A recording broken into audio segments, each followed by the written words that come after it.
बात करने के लिए लॉगिन करें www.astrotak.com। सबसे पहले समझते हैं कि जिस पूर्ण सूर्य ग्रहण की हम बात कर रहे हैं उस पूर्ण सूर्य ग्रहण का मामला क्या है। देखिए, साल का अंतिम सूर्य ग्रहण है और यह संपूर्ण सूर्य ग्रहण है। यह सूर्य ग्रहण 4 दिसंबर को लगने वाला है। भारतीय समय के हिसाब से अगर हम देखें तो यह सूर्य ग्रहण लगेगा सुबह 10:59 पर। सुबह 10:59 पर आरंभ होगा और इसका समापन दोपहर के 3:07 पर हो जाएगा। अगर हम ज्योतिष के हिसाब से समझें तो यह ग्रहण वृश्चिक राशि और ज्येष्ठा नक्षत्र में लगने जा रहा है। ये जो पूर्ण सूर्य ग्रहण है ये अंटार्कटिका, दक्षिण अफ्रीका, दक्षिणी अमेरिका और नामीबिया में दिखाई देगा।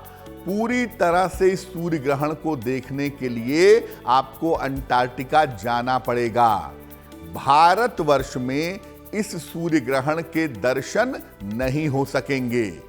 अब चूंकि भारत में यह सूर्य ग्रहण दिखेगा नहीं, इसलिए सूतक के कोई भी नियम लागू नहीं होंगे। यानी कि जो मंदिरों के कपाट बंद हो जाते हैं, गर्भवती महिलाओं को सावधानियों का पालन करना पड़ता है, ग्रहण के दौरान भोजन मना होता है, इस तमाम तरह के जो नियम हैं, जो सूतक के नियम हैं, वो लागू नहीं होंगे, क्योंकि ग्रहण के बारे में कहते यही हैं कि ग्रहण जहां दिखाई देता है सूतक के नियम वहां लागू होते हैं।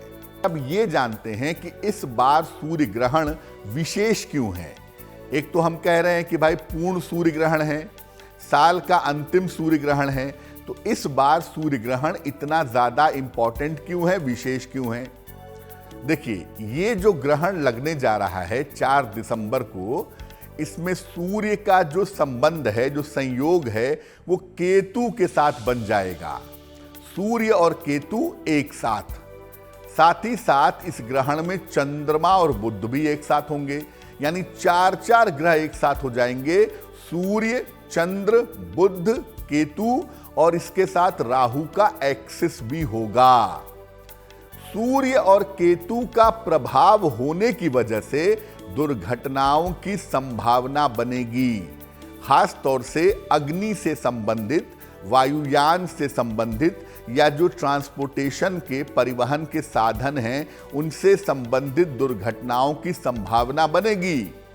सूर्य चूंकि सत्ता का स्वामी है, राजनीति का स्वामी है, इसलिए राजनीतिक रूप से भयंकर उथल पुथल देश दुनिया में मच सकती है। और जो राजनेता हैं, बड़े राजनेता हैं, उनको इस समय अपने करियर का और अपने स्वास्थ्य का बहुत ध्यान रखना होगा।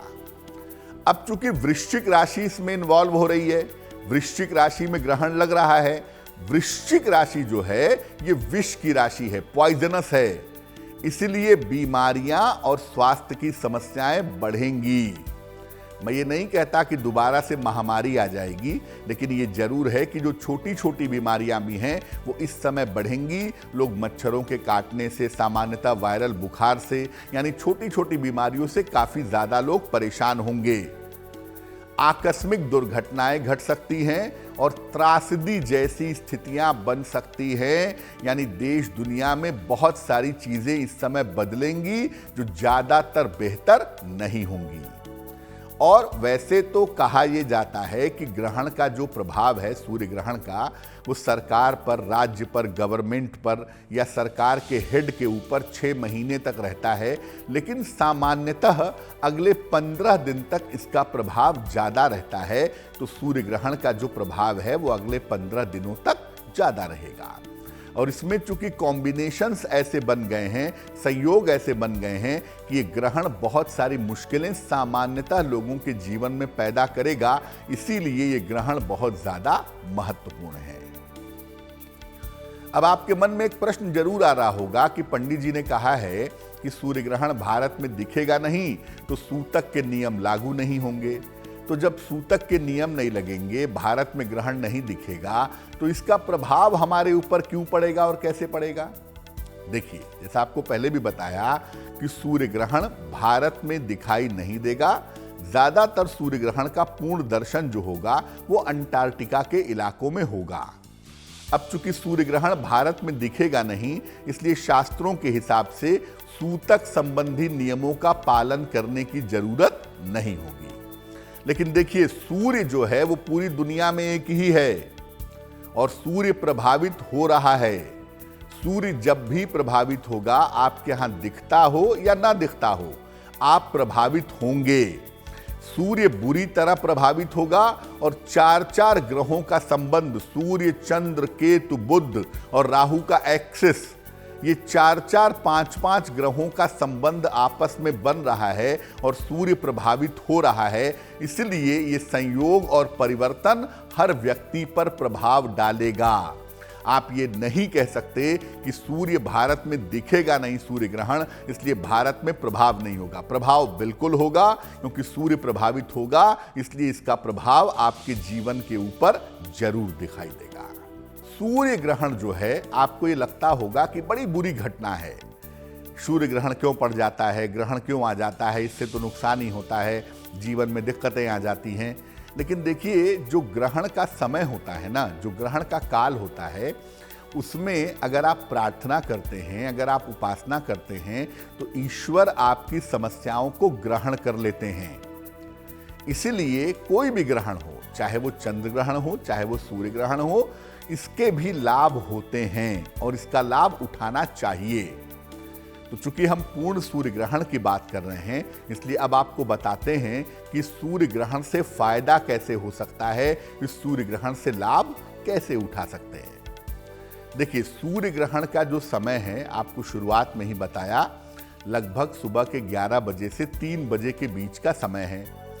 तो इस सूर्य ग्रहण के समय में अगर आप मंत्र जप करते हैं या अगर आप ध्यान करते हैं, तो ये आपके लिए सर्वोत्तम होता है। सूर्य ग्रहण के समय में जो भी आपके गुरु हैं, जिनको भी आप भगवान मानते हैं, जिस भी ईश्वर के प्रति आपकी श्रद्धा है, उनके मंत्रों का जप करें और उनका ध्यान करें, तो आपके लिए बहुत अच्छा होगा।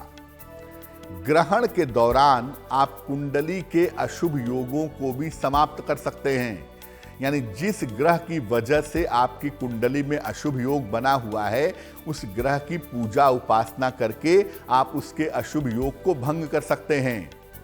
अब चूंकि ग्रहण का संबंध है राहु से, केतु से, सूर्य से, इसलिए ऐसे योग जो राहु केतु से या सूर्य से संबंध रखते हों, ऐसे योगों के लिए आप ग्रहण के समय में पूजा उपासना प्रार्थना कर सकते हैं और इससे आपको निश्चित रूप से लाभ हो सकता है। जब ग्रहण समाप्त हो जाए, एक तो ग्रहण में मंत्र जप करिए ज्यादा से ज्यादा, और चूंकि सूर्य ग्रहण है तो सूर्य के थोड़े से मंत्रों का जप जरूर कर लीजिए, कम से कम 1 माला। इसके बाद अपने गुरु मंत्र का, अपने इष्ट मंत्र का या अपने इष्ट देवता के मंत्र का या ध्यान का पालन करिए। और जब ग्रहण समाप्त हो जाए तो किसी पवित्र नदी में स्नान कर लीजिएगा 3 बजे के बाद, या नॉर्मल पानी से नहा लीजिएगा। इसके बाद अन्न का, वस्त्र का और धन का दान करना चाहिए। ऐसा करने से क्या होगा, ये जो आप दान करेंगे ग्रहण के बाद, तो इससे अगर आपके जीवन पर ग्रहण का कोई भी दुष्प्रभाव है, तो ये दान करने से वो दुष्प्रभाव आपके ऊपर नहीं पड़ेगा। और ग्रहण काल में ध्यान करना और जप करना सबसे ज़्यादा लाभकारी होता है। इसलिए अगर आप मेडिटेशन जानते हैं, ध्यान जानते हैं, तो ग्रहण काल में ध्यान जरूर करें। और अगर आप मंत्रों का जप करते हैं, तो मंत्रों का जप भी जरूर करें, इससे आपको लाभ होगा। और ग्रहण काल में ध्यान करके या मंत्र जप करके अगर आप ईश्वर से कोई प्रार्थना करते हैं, तो यकीन मानिए वो प्रार्थना निश्चित रूप से पूरी होगी। पूर्ण सूर्य ग्रहण की हम बात कर रहे हैं। देश और दुनिया पर पूर्ण सूर्य ग्रहण का क्या प्रभाव पड़ेगा और सूर्य हमें कैसे प्रभावित करेंगे, इस पर तो हम बात कर चुके हैं। अब ये जानते हैं कि अलग अलग राशियों पर इन ब्रीफ, मोटे तौर से कैसा असर पड़ने वाला है, कैसा प्रभाव पड़ने वाला है। जैसा आपको पहले बताया कि सूर्य ग्रहण का प्रभाव अगले 15 दिनों तक थोड़ा ज्यादा दिखाई देगा, तो इन 15 दिनों में अलग अलग राशियों पर कैसा असर होगा। अगर हम मेष राशि की बात करें तो देखिए अष्टम भाव में यह ग्रहण लग रहा है, इसलिए आपको अपने स्वास्थ्य का और अपनी दुर्घटनाओं का ध्यान रखना होगा। सेहत में दिक्कतें आ सकती हैं, छोटी मोटी दुर्घटनाओं के शिकार हो सकते हैं। वृषभ राशि, वृषभ राशि के लोग इस समय अपने व्यापार पर ध्यान देंगे, पार्टनरशिप में दिक्कत ना हो, कारोबार में दिक्कत ना हो, इसका ध्यान दें। और अपने वैवाहिक जीवन का अगर ध्यान दें तो इनके लिए बहुत अच्छा होगा, क्योंकि इन दोनों जगह पर इस समय दिक्कत आ सकती है। मिथुन राशि, इनके लिए ग्रहण के प्रभाव शुभ हैं, इसलिए मिथुन राशि वालों के जीवन में जो बाधाएं चली आ रही हैं वो तमाम बाधाएं समाप्त होंगी। इस 15 दिन का सही इस्तेमाल आप करते हैं तो आपको निश्चित रूप से लाभ होगा। कर्क राशि, ग्रहण की वजह से आपकी सेहत बिगड़ सकती है, स्वास्थ्य का आपको बहुत ध्यान रखना है, मन में चिंताएं हो सकती हैं, मानसिक स्थिति खराब हो सकती है और बेवजह के फ्रस्ट्रेशंस आपको परेशान कर सकते हैं कि ऐसा ना हो जाए, वैसा ना हो जाए। बेवजह की चिंताएं और तनाव आपके मन पर इस समय में हावी हो सकते हैं। सिंह राशि, सिंह राशि वालों की चिंता बढ़ सकती है अपने परिवार को लेके, अपने संतान को लेके, और कहीं ना कहीं बेवजह की चिंता आपको इस समय परेशान कर सकती है। बेवजह के विवाद भी आपके हो सकते हैं, जिसका ध्यान रखना आपके लिए बहुत जरूरी रहेगा। कन्या राशि, देखिए कन्या राशि वालों के जो रुके हुए काम हैं वो इस समय पूरे होंगे, क्योंकि कन्या राशि वालों के लिए ग्रहण के जो प्रभाव हैं, जो परिणाम हैं वो शुभ हैं। इसलिए कन्या राशि वालों के तमाम रुके हुए काम इस समय पूरे होते हुए दिखाई दे रहे हैं। तो कन्या राशि वालों को अपने महत्वपूर्ण काम करने का इस 15 दिनों में प्रयास करना चाहिए। तुला राशि, तुला राशि वालों को पारिवारिक जीवन में दिक्कत हो सकती है, बेवजह की दुर्घटना हो सकती है, बेवजह के पैसों के नुकसान में फंस सकते हैं, पैसा चोरी हो सकता है, धन की हानि हो सकती है। इसका ध्यान रखना तुला राशि वालों के लिए आवश्यक होगा। वृश्चिक राशि, ग्रहण आपकी राशि पर ही लग रहा है, इसलिए आपको अपने हर काम में और हर निर्णय में सावधानी बनाए रखनी होगी। इस समय छोटी सी गलती भी भयंकर नुकसान दे सकती है, इसलिए हर कार्य में और हर निर्णय में सावधानी बनाए रखेंगे। धनु राशि वालों को इस समय दुर्घटना से और अपयश से बचाव करना होगा। इस समय बेवजह की दुर्घटना हो सकती है, बेवजह के अपयश के शिकार हो सकते हैं, इसका आपको ध्यान रखना होगा। मकर राशि, ग्रहण के प्रभाव आपके लिए शुभ हैं।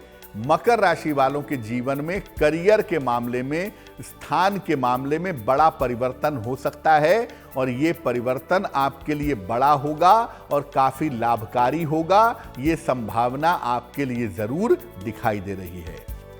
कुंभ राशि, ग्रहण के प्रभाव आपके लिए भी शुभ हैं। अपने कार्यों में, प्रतियोगिता में, परीक्षाओं में आपको विजय मिलेगी। आपके शत्रु और विरोधी परास्त होंगे और आपकी सफलता की संभावनाएं मजबूत हो जाएंगी। तो कुंभ राशि वालों को भी इस समय में पूरी कोशिश करनी चाहिए अपने झंझटों को, अपने विवादों को सुलझाने के लिए। उससे इनको सफलता मिलती हुई दिखाई दे रही है। मीन राशि, मीन राशि वालों को निर्णयों के मामले में सावधानी रखनी है। कोई भी निर्णय इस समय जल्दबाजी में नहीं लेंगे, और अगर आप विवाह करने जा रहे हैं, विवाह का निर्णय लेने जा रहे हैं, तो विवाह के मामलों में अगर आप सावधानी रखेंगे तो आपके लिए बेहतर। अब आपको बताते हैं सूर्य ग्रहण से जुड़ा हुआ महा उपाय, जिस उपाय को अगर आप कर लेते हैं ग्रहण वाले दिन, तो आने वाले समय में सूर्य ग्रहण का कोई भी दुष्प्रभाव आपके जीवन पर नहीं पड़ेगा। क्या है वो उपाय? आप ऐसा करिएगा कि जो सूर्य ग्रहण का समय है सुबह लगभग 11 बजे से 3 बजे के बीच का, उस समय में एक तांबे की कटोरी में या तांबे के लोटे में आटा या गेहूं भर करके रख लीजिएगा अपने सामने। और इसके बाद सूर्य देव के मंत्र का जप करिएगा। ओम ह्रांग ह्रीं ह्रौं सह सूर्याय नमः या ओम आदित्याय नमः, दोनों में से जो भी मंत्र आपको ठीक लगे वो मंत्र आप कम से कम 3 माला 108 गुणे 3 बार जप लीजिएगा और हाथ जोड़कर सूर्य देव से प्रार्थना करिएगा कि आपके जीवन की जो बाधाएं हैं वो बाधाएं दूर हो जाएं। इसके बाद जब ग्रहण समाप्त हो जाएगा शाम को लगभग 3-3:15 बजे के आसपास, उसके बाद आप स्नान कर लीजिएगा और तांबे के बर्तन के साथ गेहूं का या तांबे के बर्तन के साथ आटे का बर्तन अपने पास नहीं रखेंगे, बर्तन भी और आटा भी या बर्तन भी और गेहूं भी किसी निर्धन व्यक्ति को दान कर देंगे। आप चाहें तो ग्रहण समाप्त होने के बाद दान करें और दान करने के बाद हनुमान जी के मंदिर में जाकर के उनका दर्शन करें। निश्चित रूप से ग्रहण के दुष्प्रभाव आपको परेशान नहीं करेंगे। फिर बता दूं, ये पूर्ण सूर्य ग्रहण है और भारतवर्ष में दिखाई नहीं देगा, इसलिए भारत में किसी तरह के सूतक के नियम लागू नहीं होंगे। आप जो खाना चाहते हैं, पीना चाहते हैं, सोना चाहते हैं, जगना चाहते हैं, उसमें किसी तरह का कोई नियम नहीं है। आप सामान्य तरीके से जीवन जी सकते हैं।